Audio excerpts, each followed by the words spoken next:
Hi everyone, welcome to the Publishing Performance Show. I'm here with Alexa and Nazzaro, who is from Axel Author Group. And I'm excited to speak to them because their tagline is, "We won't let you publish crap." So I'm hoping this is going to be quite a fun interview. Welcome, Alexa. Yes, thank you for having me, Teddy. Thank you, no problem. So why don't you tell me a bit about your background and how you got started with books? Sure, absolutely. So I'm a writer at heart. I've always written, and I actually studied writing in university. It's always been a passion of mine. I've always loved books. And I fell into author services a little bit by accident because I started out mainly doing business communications. And one of my clients said, look, along with everything you're doing for me, I've got an ebook I want to put out. Can you help me with that? And I said, okay, yeah, definitely. And it was really, I guess, a sudden but deep dive into the elements of book publishing and finding readers and just even designing the book and all of that. And I just really enjoyed the creative process. And so little by little, I found my business shifting more and more towards helping authors. And I guess I was just connecting with more and more authors. So that's like the brief story of how I got into the whole author space. And that's kind of it, I guess. Brilliant. What sort of books were you writing before? Well, I tend to write a lot of fiction. I'm actually working on a series right now, but I've been spending a lot of time helping other authors. So my own writing has really been neglected, but I really enjoy fiction. I love personal essays. But with the Axel Author Group, we just publish all sorts of different genres. So I like that variety. Yeah, amazing. So today we're talking about book launches, which is probably one of your main specialities at Axel Group. And it's one of the things that you're most known for and you're the best at. So with book launches, why don't you tell us, firstly, tell me what is a book launch and how it works? So essentially, a book launch is really getting your book launched into the market as strongly as possible. But I always like to preface whenever I talk about book marketing, I think it's really important to mention a couple of things. A lot of authors, many authors, especially first-time authors, they haven't given book marketing much thought. They're just slugging through their manuscript. They finally have it done. Oh my gosh, can I just see this up on Amazon? And so for many authors, marketing is not on their radar. And honestly, that's okay in the sense that don't feel discouraged. You're going to hear words today. You're going to hear tips. And maybe you're sitting back thinking, oh no, I haven't even thought about that. Those things, those elements, is this all going to be a waste of time? And it isn't, because as an indie author, even if you don't launch right, so to speak, you can always find ways to market your book after the fact. And I just think that's an important thing to say, because for many authors, they've just spent so much time working on their manuscript. They haven't even thought, launching is one thing, but then even other marketing things beyond launching, because the fact of the matter is you have to find an audience for your book, and the competition is extremely fierce. So just be aware that if you don't have marketing lined up, it's not the end of the world, but you also have to remain aware of that competition, because I still meet authors quite regularly who don't seem to be in touch with the reality out there. And they're just thinking, I'll publish my book and I'll just find my reader base. And that just isn't the way it works. So don't be discouraged, but be real, be realistic. Yeah, definitely. I think the importance of a launch is, a great book with a bad launch might do nothing. Whereas an okay book with a great launch will start selling and doing something. So it really Absolutely. is the difference between making sales and not. Oh, absolutely. No doubt about it. I have also worked with clients who have succeeded in reviving their backlist, so to speak. So that's what I meant really about being an indie author. That's the beauty of the indie author journey, is you have so much control over your own marketing, your own book and whatnot. So you can always revive that. I would say that the very, very least, before launching a book, at the very least, you need to have some kind of a website. It's funny that there are still authors out there who they see all the social media and they figure, well, do I really need a website? Yeah, you need some kind of real estate on the web that is yours, that you own. That's really important. Even if it's a basic website to start and you can always expand and add elements to it later, I would definitely do that. I always recommend to authors, craft your elevator pitch, so to speak. It sounds like something really obvious, but so many authors, when they're asked, so what's your book about? They they don't know what to say. They start going into this, finding an effective, short way to describe your book in its most appealing way. That's so important. And some kind of a one pager flyer, if you will. I mean, sell sheets are a little bit more specialized, but even just a flyer, a document, a PDF. So if somebody knows someone, I want to know more about your book. I have a bookstore owner who might be interested in your book. You have something ready. So those to me are the absolute essentials. And spend time ahead of time following authors in your genre. Learn from them. See what they're doing out there. How are they engaging? Subscribe to their mailing lists. So these are all things I feel they're very doable, and they are things you can do leading up to your book launch. So at the very least, those are what I would recommend. Yeah, definitely. And I think people get a bit scared about thinking about making an author website. They think it's going to be really Yeah. complicated. They're going to have to code. But actually, even with a service like MailerLite or one of those websites or email platforms, you Yeah. can create landing pages really, really easy with drag and drop platforms. It is so easy. It really is doable, and you don't need an enormous budget for a website. Yes, of course, if you hire an agency and they take care of everything for you, there will be a price and an investment attached to that. But it is so doable. And your website to begin with can simply be your name, your branding, a synopsis of your book, by links, certain advanced reviews, and you've got something. So no, a website, we're not like in the 90s anymore. So you really don't need to be a coder to have a really nice website. Good advice. Now, with the book launch, I think there's a few steps that you need to go through in order to get your book launch set up in the right way. So let's assume that a book is on Amazon as well, because I think majority of people's books are going to be on Amazon. Okay. If we're honest, should we go through the key steps for a book launch and what they would look like for an author? Okay, so let's assume that the book is not up already on Amazon. Let's look at that. So one of the most creative and I think most effective ways is to put together a reader fan base ahead of time. Some kind of a street team of sorts, people who are going to be they reflect your target demographic. Sorry, I'll say, what do you mean by that street team? Is that do you mean like a advanced reviewer crew, or is this like a persona? No, like really a crew they will read your book ahead of time. They will be ready to leave a review when the book is actually published. But more importantly, they are going to sustain or back up your marketing efforts leading up. So they will talk about your book. They will share the buzz. When you reveal your book cover, you will share it with those people who in turn will share it. This is actually something that I get the sense a lot of authors don't do, but it can be an effective way.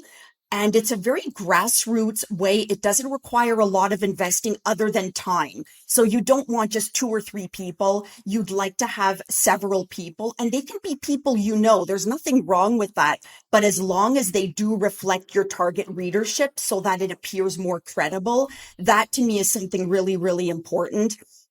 There's certainly nothing wrong with getting advanced reviews. There are 2 options. You obviously have the sponsored review sources, like you've got Clarion reviews, you've got Kirkus Indie reviews. There's certainly nothing wrong with those. What I always recommend to authors, however, is to be selective. For instance, when you're a children's author, and I know we're moving ahead to children's authors, but Kirkus reviews carry a lot of weight. And the fact of the matter is librarians and teachers, they like seeing Kirkus reviews. So you have to be selective about review.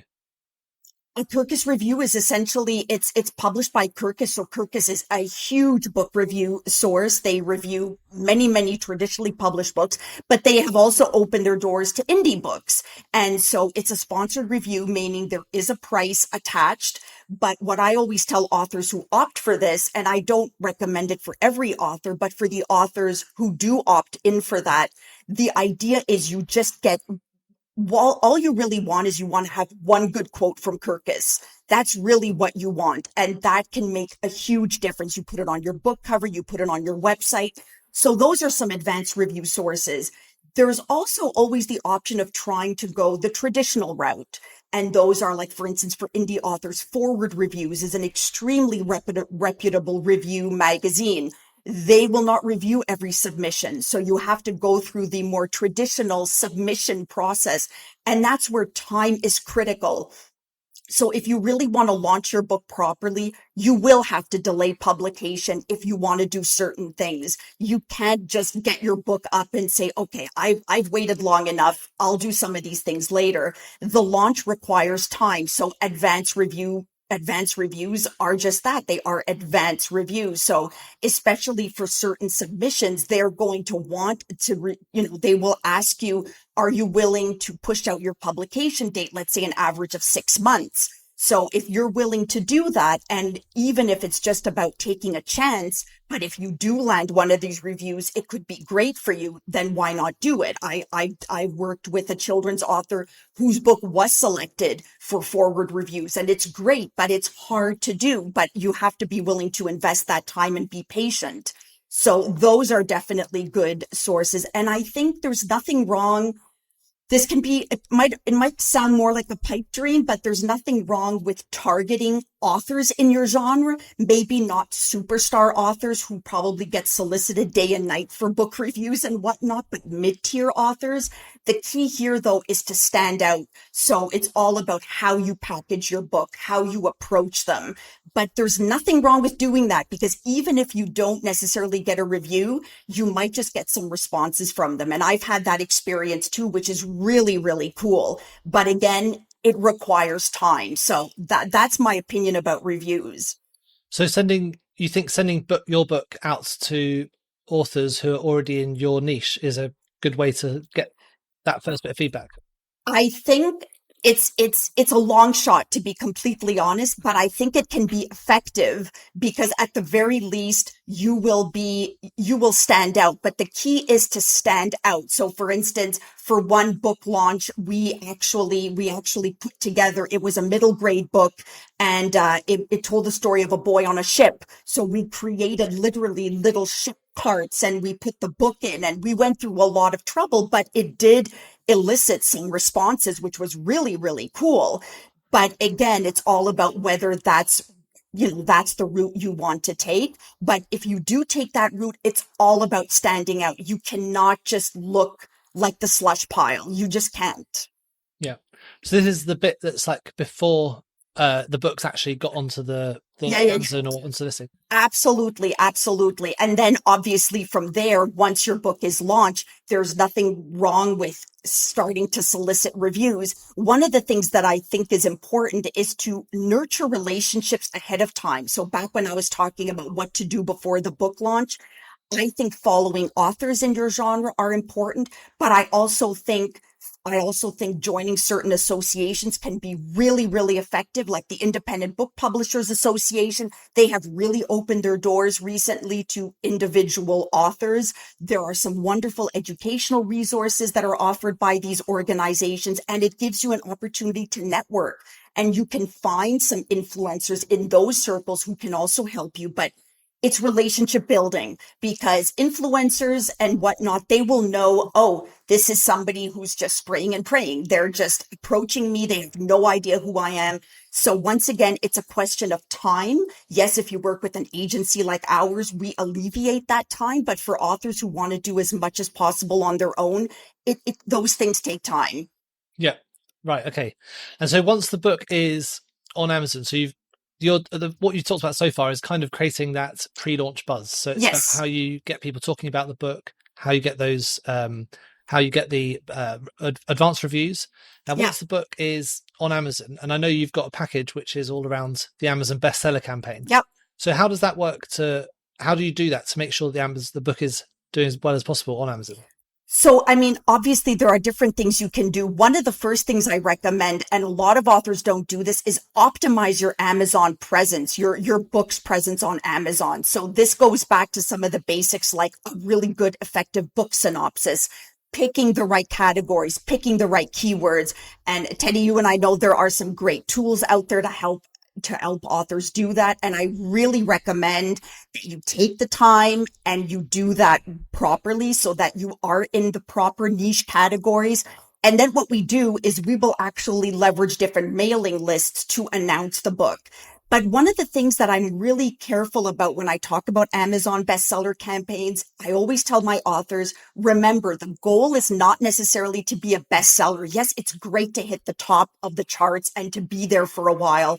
But really what it is, especially if you're a new emerging author, is to get your book out to as many people as possible in as short as time as possible. So we've run bestseller campaigns where we've had, 3,000 people, over 3,000 people over the period of a day take a chance on someone's book, on their ebook. And I think those are wonderful, really cost-effective ways to just have discoverability and enhance discoverability. It can really be a game changer, but you have to realize that you have to give these people a chance after the fact to read your book, to leave a review. So what we actually recommend to some authors is do a few of those, like do 2 a year or something, just to keep that discoverability going, at least in the beginning. So the goal here is not to be a bestseller. It's always nice to be a bestseller, but we also have to be honest that really the bestseller labels that count are the New York Times and all of those other USA Today and whatnot. But at the very least, you can really do an effective job of finding a huge group of new readers who otherwise would have probably never known about you or your book. Yeah. When you do your launch, do you also try and get your book in other, you mentioned just now, other newsletters and getting your book in front of other email lists. Now, say if someone's just starting out, where would they find those email lists? What are the best? Is it other authors or is it sort of related topics? It's really to related topics and to specific book promotion mailing lists. So certainly if you're working with authors ahead of time, and this is where that whole advanced networking can be really effective, you can help each other. And there are so many cases where authors help each other out, especially if they're emerging authors or mid-tier authors.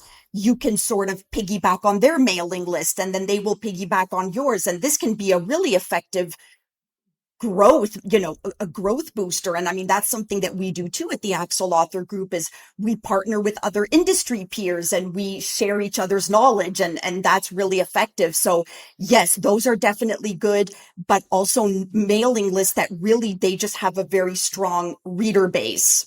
Yeah. Yeah. No, of course. I was interviewing Evan from Story Origin last week, and we were talking all about newsletter swaps and how they can be really effective. So, absolutely, absolutely, I recommend that, and that too is something that can be very effective. But it requires just take your time ahead of time to do some research. Yeah, perfect. Now we've gone through the pre-launch. Then you've got your launch. Now after that, you've got your post-launch, which is all about getting reviews. Now, do you have any good strategies for getting those reviews, and do you use any particular tools or websites to help you with that? So in terms of getting reviews, so for instance, there is, for example, NetGalley. We didn't quite talk about NetGalley during the review process. NetGalley is an enormous forum. It can be really, really effective for certain writers or authors, I should say, to make their book available for review. It doesn't necessarily have to be an advanced review copy. It can be, you can use the site and the platform even post-launch. And NetGalley has many, many, many reviewers on there, and traditionally published books use NetGalley and indie publishers can use them as well. The only thing to realize with something is what happens when a platform like NetGalley just explodes in popularity is the competition becomes fiercer and fiercer. So your book, when it launches, it might be really popular and requested and solicited over the period of a couple of weeks, and then it will drop. But that's why NetGalley also offers certain advertising options to maintain your book's visibility. But NetGalley can be really, really effective as well because you have readers, and the idea is they read your book. Some of them are even open to being approached by the author, and you get these reviews and you get this contact information. So I think that can be really, really valuable as well. So that is one thing I would recommend. I would also recommend, this is where that street team that I was talking about can be useful, because if they're posting reviews about their book and they share with their networks, hey, check out this book, leave a review, it can slowly grow, but I really put the emphasis on slowly because if you're just starting out, it's going to take a while. But you will notice if you're doing things properly with book one, you will notice things are easier with book two. So we have an author who just recently launched a book. She already has a series established and she was noticing, oh, look at that. I'm already finding readers. But that's because they put in the work ahead of time. We have another author, a memoirist, the same thing. She started out brand new with her first book. She did all the work. She really, really went on social media, engaged. She also did podcasts. So podcasts, I do want to mention podcasts can be really effective for the right author. You have to be comfortable doing them, of course. But then you will find that with book two, it'll get a little easier because you will have built a fan base. But it's so important to be in it for the long term. You cannot just sit back and do nothing, and don't measure success. Don't base it on the first 6 months of your book's shelf life. It's just not a realistic measure, I would say. Yeah, definitely.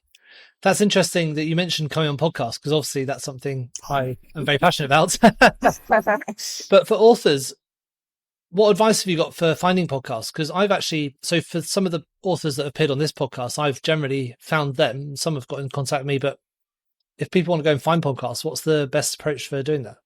Okay, well, there are some websites. I'm sure you're aware of those websites, David, things like Podmatch and whatnot. So those can be really, really effective. When we do this for authors, it's a two-tier process. We will have podcasts pitching to us saying, hey, we would love to have your author on. But then what we do is when we will do our own homework and pitch our authors to the right podcasters. I think what's important is to develop really, really build up your profile in a way that is attractive to potential podcasters and show that you have some experience speaking, being a good speaker.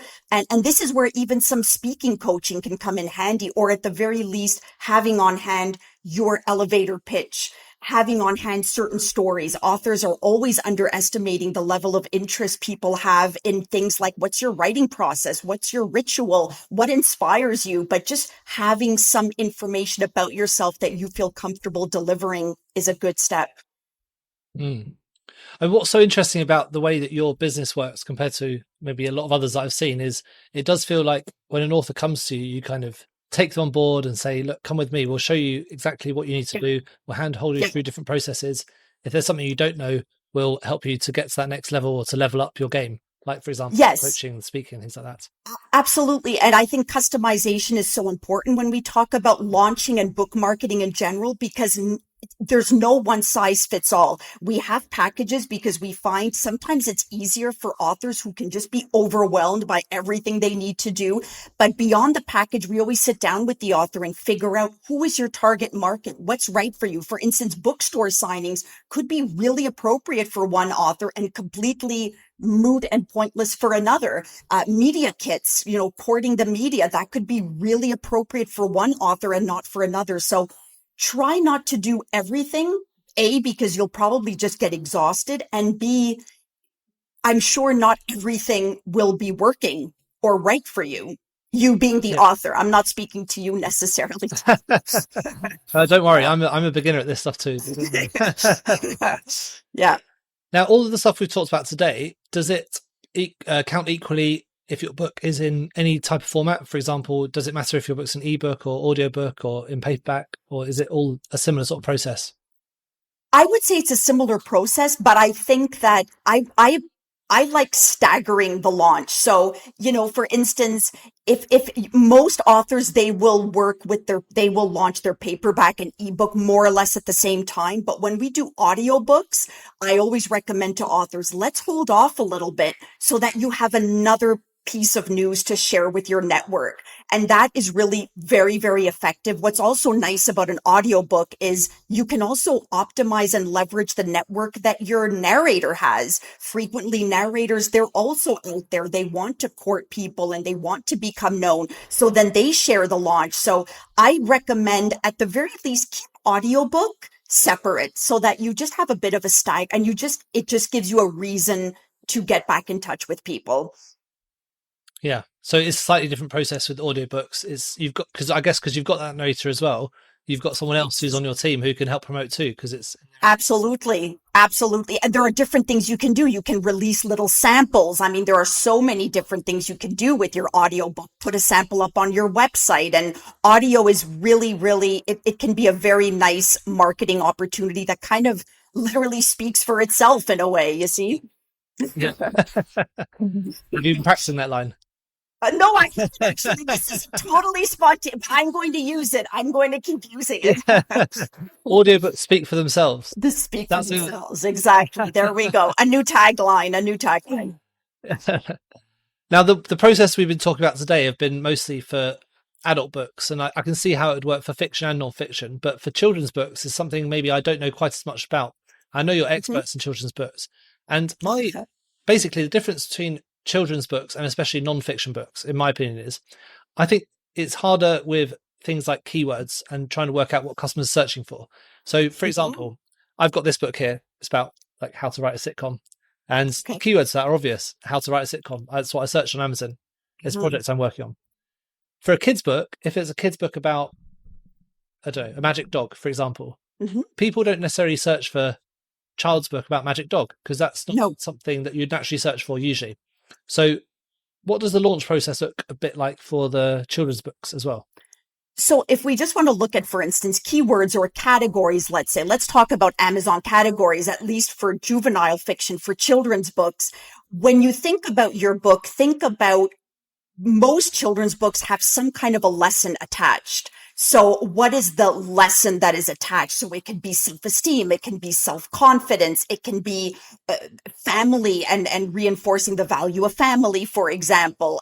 Those types of things are really what a lot of parents or adults are looking for when they're looking for books. So they're not going to be looking for a magic dog, but they're going to be looking books with animals, and they might say book with a dog. And so those are things, self-esteem books for children. Those are some examples of keywords and or categories that could be really useful.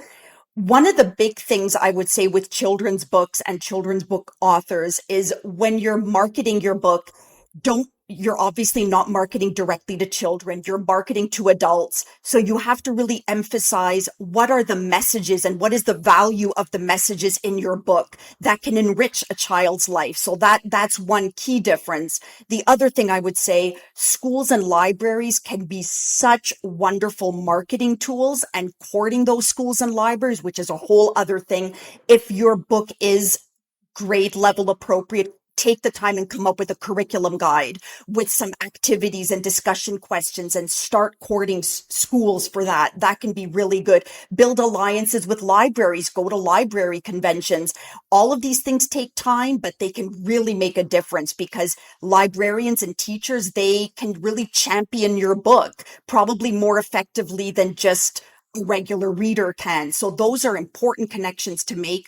And bookstore signings. Oh my goodness, children, parents are always taking their kids to the bookstore and go out there and court bookstores and do a reading, lace it in with an activity, and you have 2-3 hours where you can spend time with kids, but with their parents. And those are really, really important things. Bookstore events can be wonderful for children's authors, and building those alliances with librarians and schools. Yeah, that's really interesting.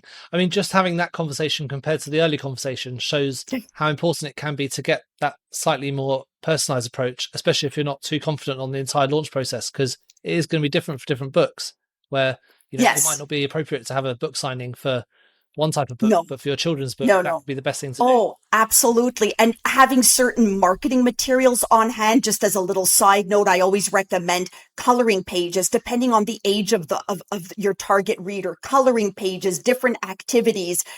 Those are all wonderful things to include. But yes, coming face to face, because you also build a bit of that credibility with a child. Children love meeting authors. They think it's incredible. And it's a nice way to also build relationships with parents. Yeah, amazing. Yeah. Now, how does Axel, the author group, how does it support the authors sort of from the beginning all the way to the end? How do those packages work for both like the adults and also the children's books? Sure, of course. So we walk through every step of the book design, publishing, and beyond process. So a lot of authors come to us and we work on their manuscript with them. Some of them come and the book has already been edited, that's great. Others still need some work on their manuscript. We can go through that entire process. We also design the book, so we take care of all elements of not just book production, but things like metadata, a synopsis, picking the right categories, advising on retail price, all of that, all of those elements. And then, of course, we publish the book and we can help with marketing. So if we get an author early enough, then we start planting those seeds and that foundation. Let's talk about your social media. Let's talk about getting reviews. But even beyond, there are so many ways that an author can still be supported. So yeah, it can really be a turnkey solution from beginning to end. Brilliant. It's really nice to have that sort of hand holding when you're maybe not so confident and you really want your book to succeed at first. Yeah, absolutely. Well, brilliant. Thank you so much for joining me today. I think that's been really helpful to go through that launch process step by step, especially to hear about how the children's books would be different, because I've got a children's book, but I've never really focused on it too much. And so it's something I'm going to have to come and chat to you about later on. Oh, absolutely. It's so funny. There are so many people who have written children's books and they can be so wonderful. They're really, really creative. Yeah, definitely. Because my speciality is definitely the Amazon side of it. And I find that quite tricky with the children's book. So I think maybe doing a bit more offline marketing could be something that would work for me. Yeah, absolutely. Well, thank you so much for joining us. Just before we go, I've got one final question, and that's, what one book do you recommend that everyone should be reading at the moment? At the moment, I mean, I have a couple of authors who have launched some really cool books lately, and I mean, I just want to plug them. So there's Dana S. Diaz. She's written a couple of memoirs, Gasping for Air, Choking on Shame. Those are really great books that follow her own trajectory actually through an abusive relationship, but most importantly, her survival. So that's been really great. We have Adele Royce, who just launched a thriller, Summer's Blood, which is so well written. So those are two I would recommend. For creatives out there, I mean, these are some older books, but I love The Creative Habit by Twyla Tharp. I think that's just a wonderful book. Yeah. Oh yeah. Don't you agree? It's just such a great little book. The Artist's Way. So for creative types, those are some classics, but I go back to them time and again. So brilliant. Well, those are great recommendations. Thank you very much. Links those in the show notes. Perfect. Well, thanks for joining us, Alexa. I've loved speaking to you. Teddy. Hopefully we'll get you back on to speak about another of your services soon, but we'll speak again soon. Thank you so much for having me, Teddy. Thank you so much for tuning into the Publishing Performance podcast. I really hope you found today's episode inspiring. I love chatting to authors, writers, and people in the publishing world. Now, just before we wrap up, let me tell you about Publishing Performance, the #1 platform for authors who want to increase Amazon book sales, but are not really sure where to start. Now, this show is all about helping you to sell more books. And if you're looking to boost your publishing game and to maximize your book's potential on Amazon, then Publishing Performance is designed to help authors just like you to grow your readership and to reach a much wider audience. Now, I know that Amazon ads can be slightly complicated, which is why Publishing Performance is like having a personalized ad account manager to create your ad campaigns, to choose your best keywords, and to make adjustments in real time. Now, if you're investing in ads, you really want to make sure that your investment is being used effectively, and Publishing Performance does just that. It aims to make your budget go further, improve your organic rank, and target keywords more effectively. Just go to publishingperformance.com to get started with Amazon ads for just $1.